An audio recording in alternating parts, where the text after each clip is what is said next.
মিষ্টি দেবে, ফল দেবে, আর বলে কি জানো, গেলাতে এত বলো, গেলাতে দুধ দেবে।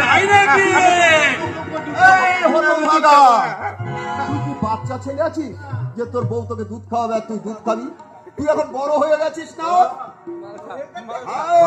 বড় হয়ে গেছিস, আর বড় হলে কেউ দুধ খায় না রে হতভাগা। তাহলে তুমি বলো, আমি বলো হয়ে কি খাবো? এই দেখ, এই মদ খেতে হয়, মদ।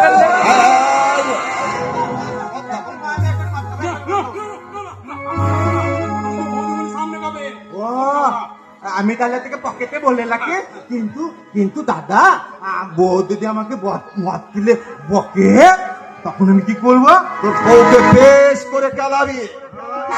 আমি আমার বউকে পেট করে খেলাবো, পেট করে। না হতভাগা, এই বউকে খেলাতে পারিস আর না পারিস, তোর হাতে যে আমি ঘুমের করাতে যে রসুন মেশানো মদের বোতলটা তুলে দিয়েছি, তার এক চুমুক পেটে বললে তুই নিজেই দিয়ে বলবি, আর তখন তোর বউ দুর্গাকে নিয়ে আবি। কিছু ভাবছেন? হ্যাঁ মাধবদা, ভাবছি তো। জানো মাধবদা, জানো আজ আমার এই ভাইটার জীবনে বড় স্মরণীয় দিন। আজ ছিল ফুলসজ্জা।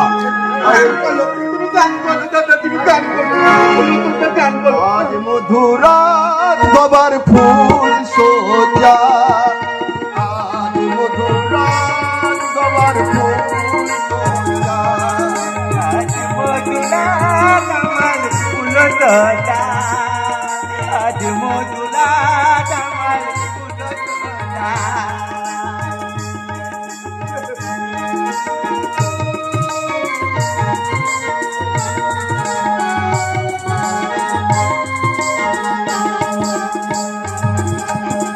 কি মনের মিলন হবে এই মধুরাতে, কে মিলবে তার সাথে কি যে লিখেছে।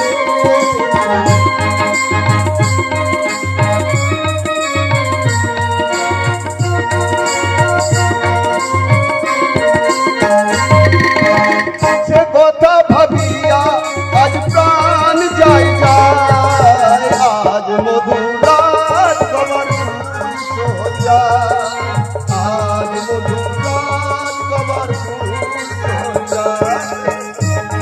মধুরাত আমার ফুল সজ্জা।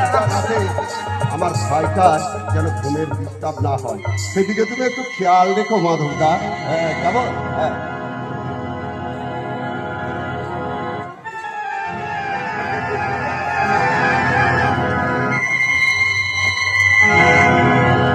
খেয়াল রাখবো বড়বাবু, আর এমন খেয়াল রাখবো তুমি কল্পনাও করতে পারবে না।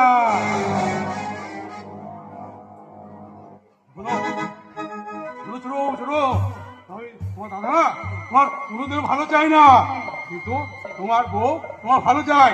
তাই বলছি, আমরা যে যাই বলে না গেল, তুমি শুধু বৌদি মনের কথা শুনে চলে গেছো বাবু।